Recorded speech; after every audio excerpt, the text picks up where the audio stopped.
There is a moment in every person's life when resistance appears without warning. It comes quietly at first, a strange heaviness in the heart, a sudden wave of confusion, unexpected opposition, people turning cold, doors closing that once felt open, plans collapsing just as you thought things were finally aligning. And in those moments, most people assume something has gone wrong. But what if the opposite is true? What if the resistance you're feeling is not a sign of failure, but a signal of proximity? What if the pressure you're under is not punishment, but preparation? What if the very intensity of the battle you're facing is evidence that something powerful is about to be released through you? There is a spiritual principle that appears again and again throughout Scripture, history, and the lives of those chosen for impact. The enemy attacks what God is about to use, not what is weak, not what is insignificant, not what has no future. The attack comes when purpose is near. It happens when destiny begins to awaken, when a person is about to step into clarity, authority, or transformation. The opposition intensifies precisely because something sacred is unfolding beneath the surface. Darkness does not waste energy on what poses no threat. Resistance only rises when there is something to resist. Many people misunderstand this. They assume that if God were truly with them, life would become easier. They expect smooth paths, constant peace, and instant clarity. But spiritual reality works differently. Growth is preceded by pressure, elevation is preceded by compression, and calling is almost always preceded by conflict. If you study the lives of those used by God throughout history, you will notice a pattern that repeats with startling precision. Joseph was betrayed before he ruled. Moses was hunted before he led. David was pursued before he reigned. Jesus was tempted before he began his ministry. Paul was broken before he became unstoppable. None of them were attacked after they stepped into their purpose. They were attacked just before. That is because the enemy does not react to who you are now, but to who you are becoming. He sees the future before you do. He senses what is forming inside you long before you understand it yourself. And when that future threatens the systems of fear, control, and darkness, resistance emerges. This message is for the person who feels tired without knowing why, for the one who has been carrying an invisible weight, for the one who feels delayed, misunderstood, or spiritually pressured, for the one who keeps asking, why does it feel like everything is fighting me at once? This is not a coincidence. This is a sign. In this message, you will understand why the enemy attacks what God is about to use, how to recognize the signs of spiritual preparation, and how to stand firm when pressure increases instead of retreating. You will begin to see your struggles through a new lens, not as punishment but as confirmation. Now let us begin with the first truth you must understand. The attack comes before the elevation. There is a truth that few people are taught, but every spiritually awakened person eventually discovers. The greatest resistance often appears just before a breakthrough. This is not coincidence. It is design. In the natural world, pressure precedes transformation. A seed must be buried before it grows. Gold must be exposed to fire before it becomes pure. Diamonds are formed only under extreme compression. Nothing valuable emerges without tension. The spiritual realm follows the same principle. When God is preparing to elevate someone, circumstances often move in the opposite direction. Confusion replaces clarity. Stability gives way to uncertainty. Support turns into silence, and the person begins to wonder whether they misheard God or misunderstood their path. But this phase is not abandonment, it is alignment. The enemy does not attack randomly. He attacks strategically. He studies patterns. He observes potential. He notices when someone begins to awaken, to think differently, to separate from old cycles, to question limiting beliefs. He senses when someone is close to breaking free from fear, dependency, or spiritual blindness. that is when pressure increases. Not because the person is weak, but because they are becoming dangerous to the old order. You see, spiritual attacks are rarely dramatic in appearance. They often come quietly, through exhaustion, through distraction, through self-doubt, through discouragement, through emotional heaviness that seems to have no logical cause, through relationships that suddenly become strained, through doors that close without explanation. And the most dangerous part is this: the attack often feels internal. You start questioning yourself, you feel unmotivated, you feel disconnected, you feel unsure of your purpose, you feel tired of fighting. And that is exactly the goal. Because if the enemy can convince you to stop before the breakthrough, he never has to stop you after it. This is why so many people quit right before things change. They interpret resistance as a sign to retreat, when in reality it is a sign to remain grounded and alert.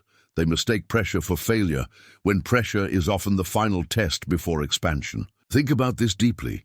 If nothing important were about to happen in your life, there would be no reason for intense resistance. If your future held nothing of consequence, there would be no urgency to discourage you. The very presence of the struggle is evidence that something meaningful is forming. This is why the enemy attacks your mind first. Because your mind is the gateway to your direction. If he can fill your thoughts with fear, doubt, or confusion, he can slow you down without ever confronting you directly. If he can convince you that you are unworthy, unprepared, or alone, he can make you abandon what you were never meant to lose. Notice how often the battle intensifies when you are close to clarity. You finally decide to change your life, and suddenly everything feels harder. You commit to discipline, and distractions multiply. You begin to grow spiritually, and emotional resistance rises. You choose peace, and chaos attempts to pull you back. This is not random. It is resistance to momentum. And here is the most important truth. The enemy does not know the future, but he recognizes patterns. He recognizes growth. He recognizes spiritual awareness. He recognizes when a person is about to step into alignment with their purpose. And that is when he tries to exhaust you, not by attacking your strength, but by draining your endurance.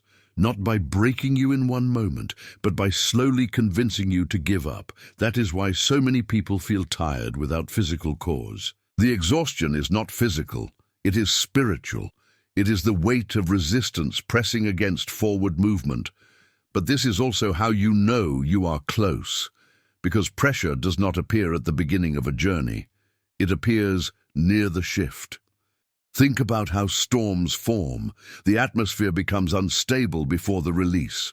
Pressure builds, air collides, energy gathers, and then the storm breaks. What most people don't realize is that the tension is a necessary condition for change. Your life works the same way. Before clarity comes confusion. Before peace comes confrontation. Before elevation comes opposition. And the reason this happens is simple. Growth requires separation. You cannot step into a new level while carrying the mindset of the old one. Something must be challenged.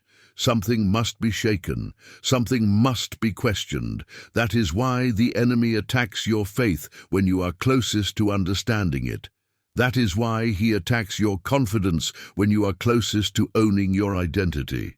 That is why he attacks your peace when you are learning how to protect it. If you were truly lost, there would be no battle. The struggle is proof that something in you is waking up. This is why the most dangerous moment is not when life falls apart, but when you begin to doubt yourself because of it. The enemy's greatest weapon is not destruction. It is discouragement. Once you believe that your struggle means you are failing, you stop pushing forward. And that is the only way the enemy ever truly wins. But if you can understand this truth, everything changes. If you can recognize resistance as a sign of alignment rather than error, you stop panicking. You stop retreating. You stop questioning your worth. You begin to stand still and observe what is happening with clarity. And when you do that, something powerful occurs. You stop reacting, you stop fearing, you stop running, you begin to endure. And endurance is what separates those who are used from those who quit.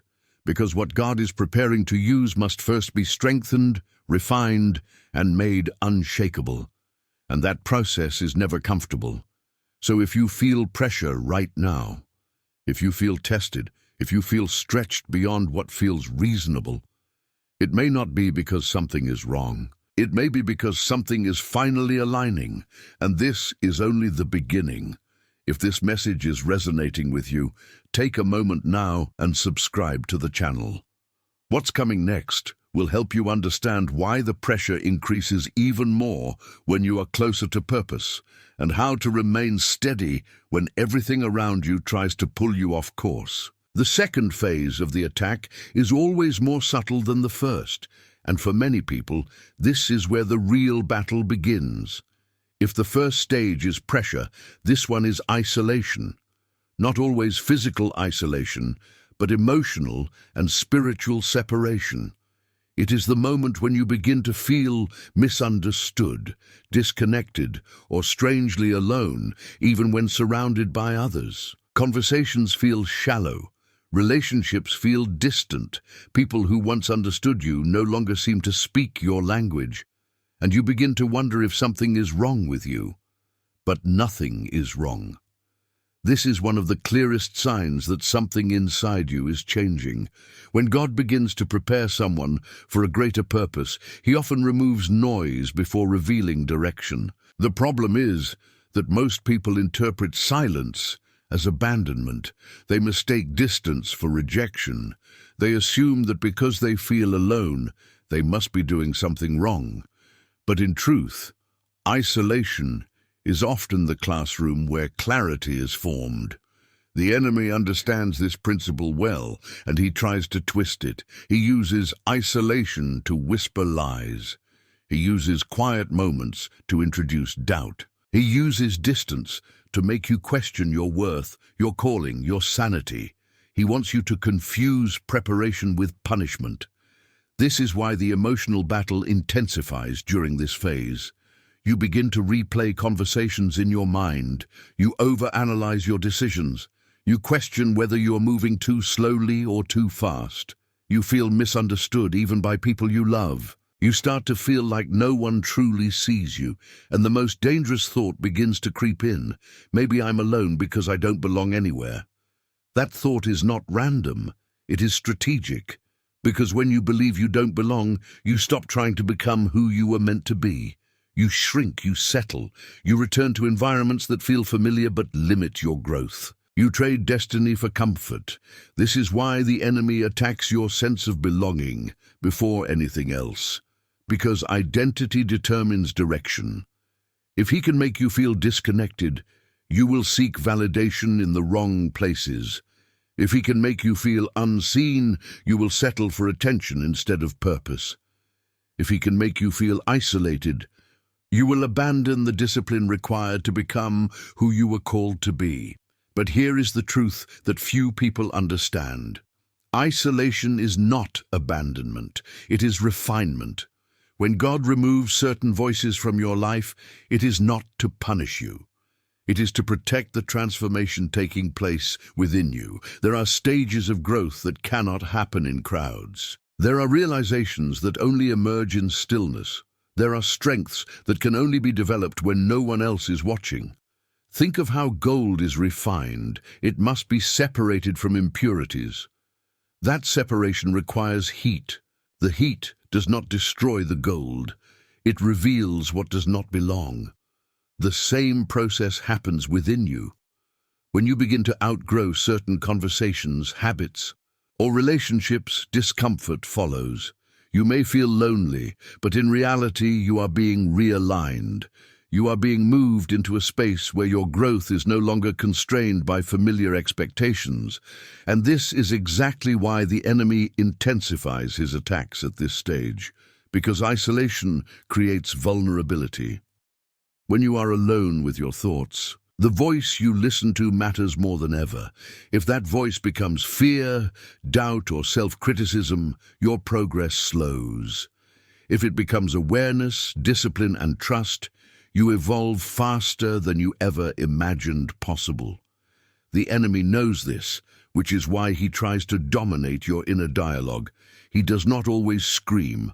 Often he whispers. He whispers that you are falling behind. He whispers that others are doing better than you. He whispers that your efforts are pointless. He whispers that you're wasting your time. And if you listen long enough, those whispers begin to sound like your own thoughts. But here is the truth. If you were truly off track, you would not feel this internal tension. You would be comfortable. You would be distracted. You would be numb. The discomfort you feel is the friction between who you are and who you are becoming. Growth is uncomfortable because it requires separation from old identities. The reason this stage feels so heavy is because you are shedding layers that no longer serve you. Old beliefs, old fears, old patterns, old emotional dependencies. The mind resists change, even when the change is good. The ego clings to what is familiar, even if it is limiting, and so the battle intensifies. You begin to feel tired in ways sleep cannot fix. You feel mentally overloaded. You feel emotionally sensitive. You feel like you are carrying something invisible.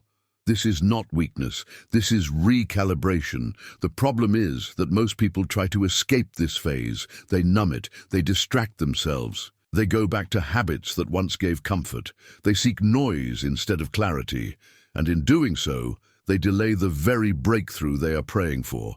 But those who endure this phase emerge different, stronger, clearer, more grounded, less reactive, more discerning.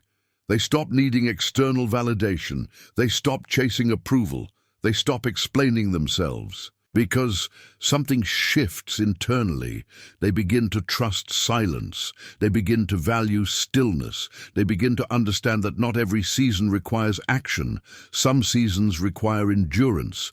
And endurance is not passive. It is active patience. It is choosing to remain steady, even when nothing makes sense.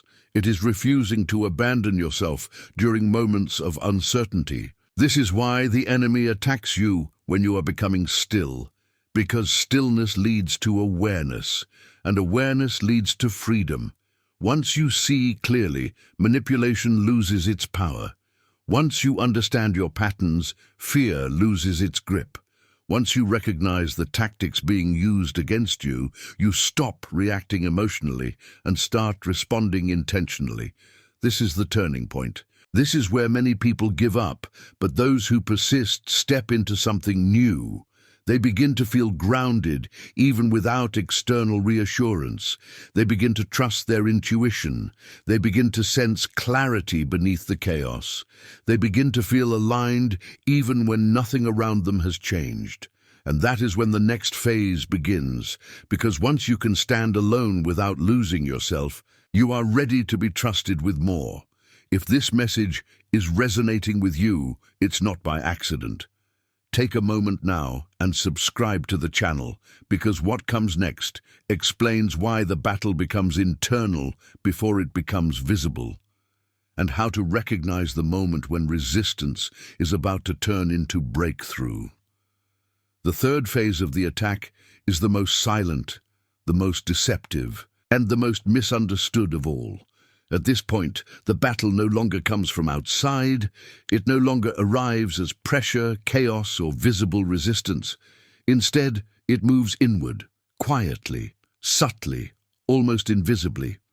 This is the stage where the enemy no longer tries to break you. He tries to reshape how you see yourself, and this is far more dangerous, because when your perception changes, your direction changes. At this stage, nothing dramatic seems to be happening. Life may even appear calm on the surface, but inside, something feels off. You begin to question things you once felt certain about. Your confidence weakens, not dramatically but gradually. You find yourself hesitating where you once acted with clarity. Doubt begins to feel logical. Uncertainty starts to feel reasonable, and that is exactly the trap. because this phase is not about destruction, it is about erosion. The enemy understands something very important. If he can make you doubt your inner voice, he doesn't need to fight you anymore. You will slowly disarm yourself. You will second-guess your instincts. You will delay decisions. You will hesitate when you should move, and over time, momentum will fade. This is why the attack becomes internal. You begin to ask yourself questions that sound responsible but are actually rooted in fear. Am I really on the right path? What if I misunderstood everything? What if I'm not as strong as I thought? What if this is all just in my head? These questions don't arrive violently. They arrive quietly, almost politely. And that is why they are so effective. Because when doubt comes dressed as logic, most people accept it without resistance. But here is the truth that few recognize. Doubt does not mean you are wrong. Very often doubt appears when you are about to outgrow your old identity. It is the mind's reaction to unfamiliar territory. It is the ego realizing it is losing control. Growth always destabilizes the familiar. When you begin to evolve internally, your old mental structures can no longer support the new awareness forming within you. This creates friction, confusion, a sense of disorientation. And if you do not understand what is happening, you may assume something is wrong, but nothing is wrong. This stage exists because you are transitioning from emotional faith to grounded conviction. Earlier in the journey, your motivation may have come from emotion, inspiration, excitement, passion, but emotion is unstable. It rises and falls. It cannot sustain a long path. So eventually that emotional energy fades, and something deeper must replace it. That something is conviction, and conviction is built in silence. This is why this phase often feels lonely. You are no longer fueled by excitement. You are no longer carried by external validation. You are no longer surrounded by noise. You are left with yourself, your thoughts, your beliefs, your resolve. And this is where many people turn back, because standing alone with your thoughts is uncomfortable. It exposes fears you didn't know you had. It reveals attachments you didn't realize you were holding. It forces you to confront who you are when no one is watching. The enemy uses this moment to whisper one dangerous lie. If you were truly on the right path, it wouldn't feel this hard. But the opposite is true.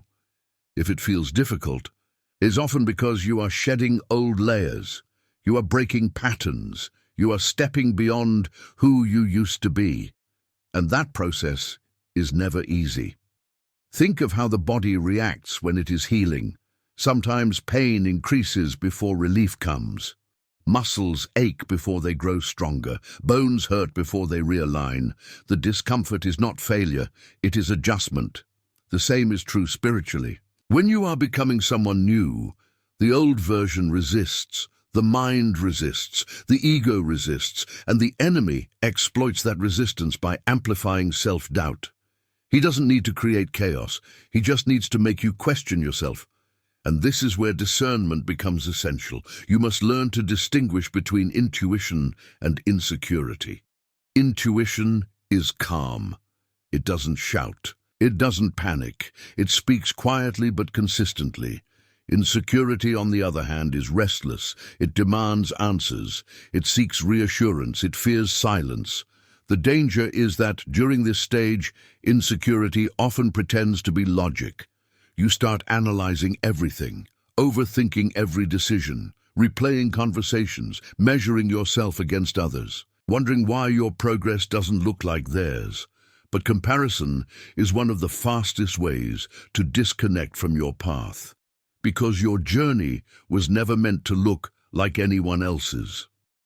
The enemy wants you to measure your growth using someone else's timeline, someone else's results, someone else's calling. And when you do, you will always feel behind. But growth is not linear. Some people bloom early and plateau, others grow slowly and deeply, some are prepared publicly, others are shaped privately. And those who are shaped in silence often carry the greatest strength. This is why the battle becomes quieter before the breakthrough. Noise fades, external validation fades, excitement fades. What remains is commitment, and commitment is tested in silence. This is the moment when you learn to stand without emotional reinforcement, when you move forward without applause, when you trust the process without needing proof. And this is the moment that separates those who are used from those who quit. Because most people do not fail due to lack of talent or opportunity. They fail because they misinterpret the silence as rejection. They assume that because they don't feel inspired, they must be off track. Because they don't see immediate results, they must be wasting time. Because no one is affirming them, they must be alone. But silence is not absence. Silence is refinement. It is in silence that your motives are purified.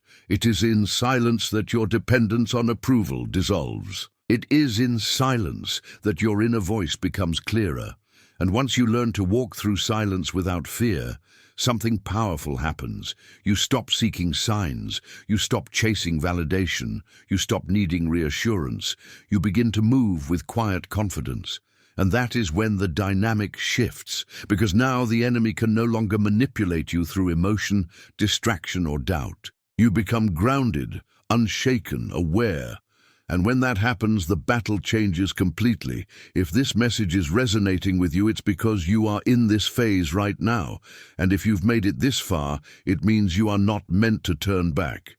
Subscribe to the channel, because in the next part, you will understand why the enemy changes tactics again when he realizes he can no longer shake you internally, and how that final stage reveals who you truly are.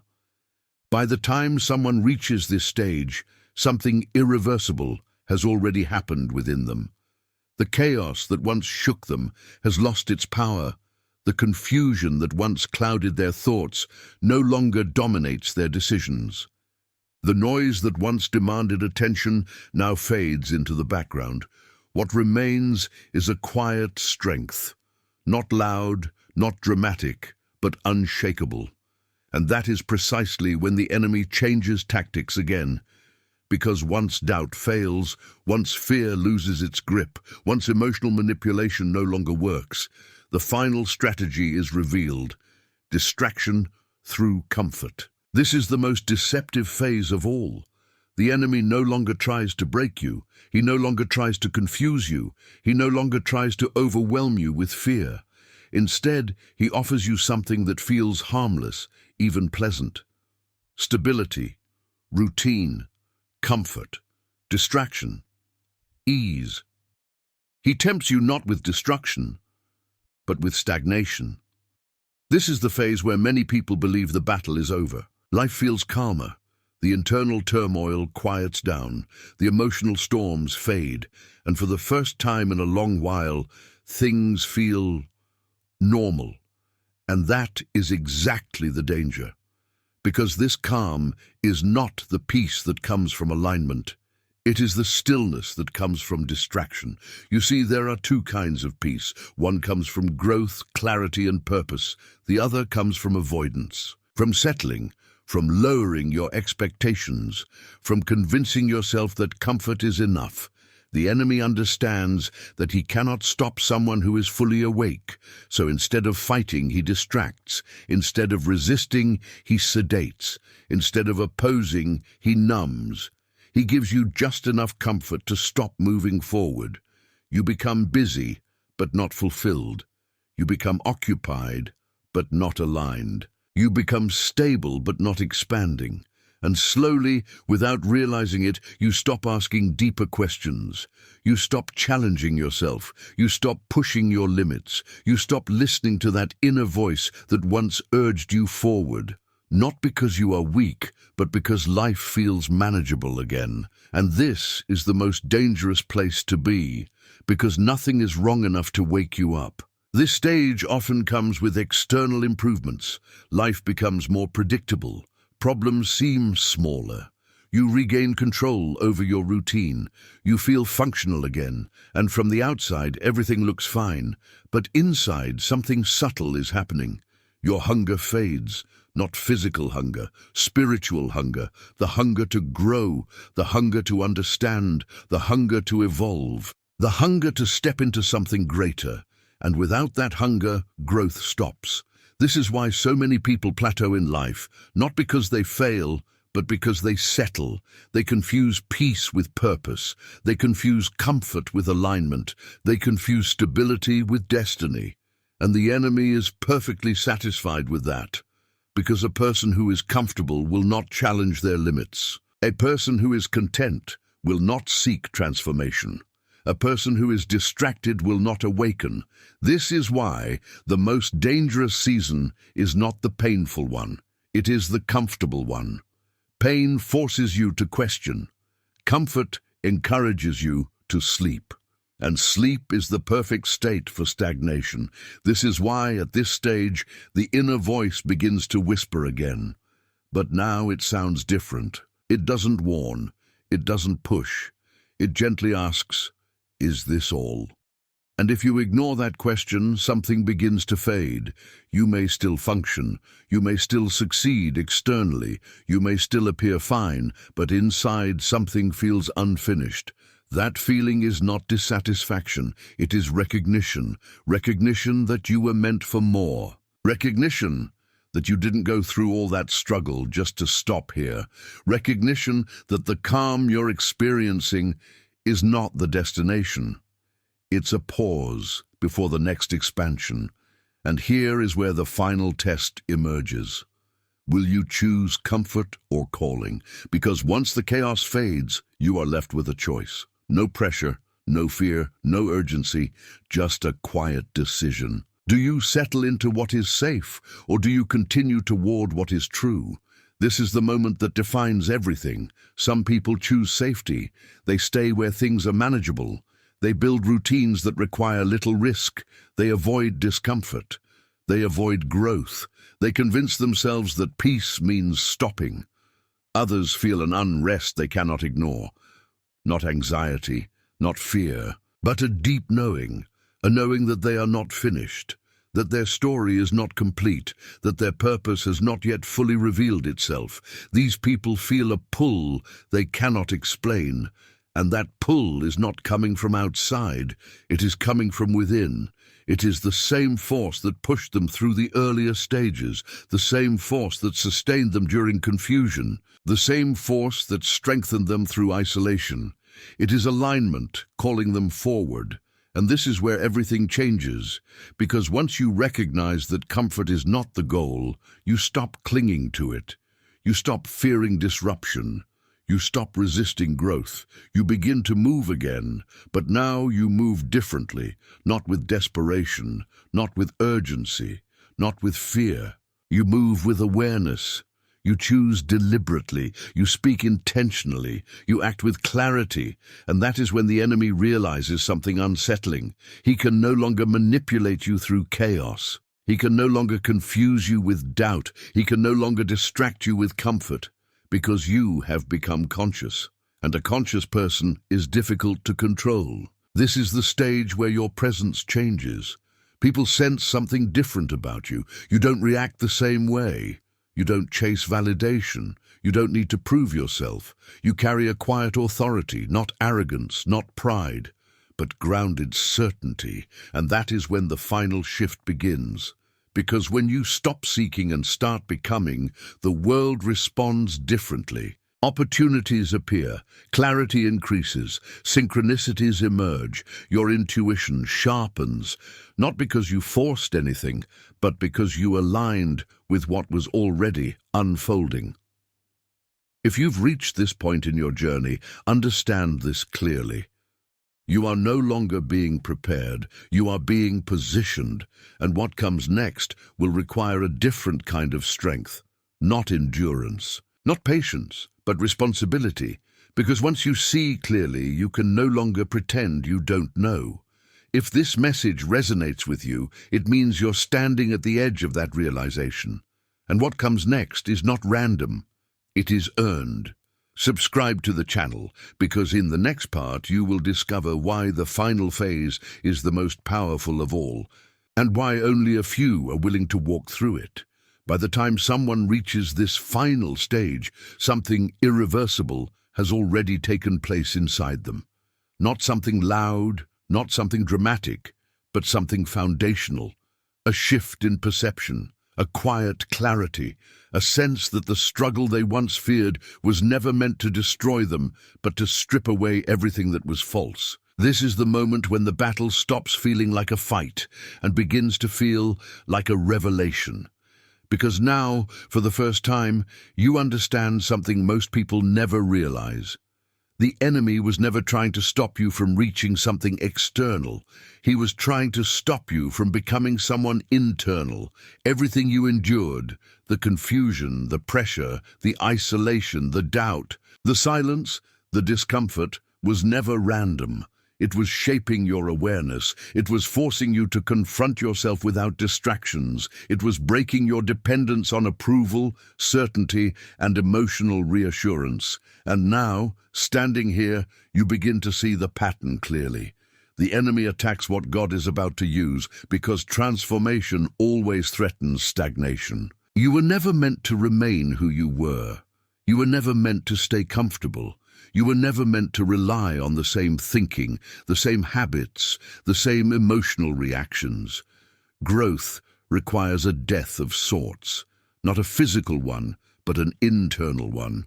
The death of who you thought you had to be in order to survive. And this is the part most people misunderstand. They think the goal is to reach a point where life becomes easy, where nothing challenges them, where everything feels safe. But safety is not the goal. Clarity is, strength is, awareness is. The reason the final phase feels so different is because it is no longer about struggle. It is about responsibility. Once you see clearly, you cannot unsee. Once you understand, you cannot pretend. Once you awaken, you cannot go back to sleep. And this is where many people hesitate, because awareness comes with weight. You become aware of your patterns, aware of your excuses, aware of what you've been avoiding, aware of the potential you've been delaying, and that awareness demands action, not rushed action, not emotional reaction, but intentional movement. This is why the final phase feels quieter but heavier. There is no chaos anymore, no confusion, no emotional storm. There is just a question echoing inside you. What am I going to do with what I now know? That question is powerful because it removes all illusions. You can no longer blame circumstances. You can no longer blame people. You can no longer blame timing. You see clearly that the next step depends on you. And this is where true strength is revealed, not in dramatic moments, not in loud declarations, but in quiet consistency, in choosing discipline over comfort, in choosing purpose over pleasure, in choosing growth over familiarity.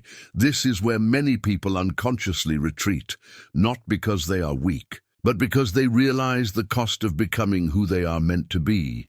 The cost is comfort. The cost is familiarity. The cost is approval. The cost is the old version of yourself.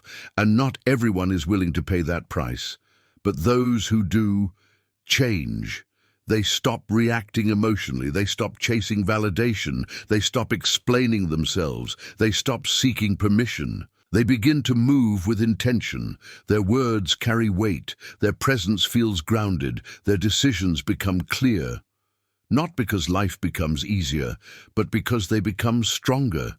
This is what it means to be used, not in a dramatic, visible way, but in a quiet, stable, deeply rooted way. You become someone who can hold pressure without breaking, someone who can face uncertainty without panicking, someone who can move forward even when the path is unclear. And this is why the enemy fought so hard at every stage, not because you were weak, but because you were becoming unshakable. Now you understand something most people never do. The battle was never against you.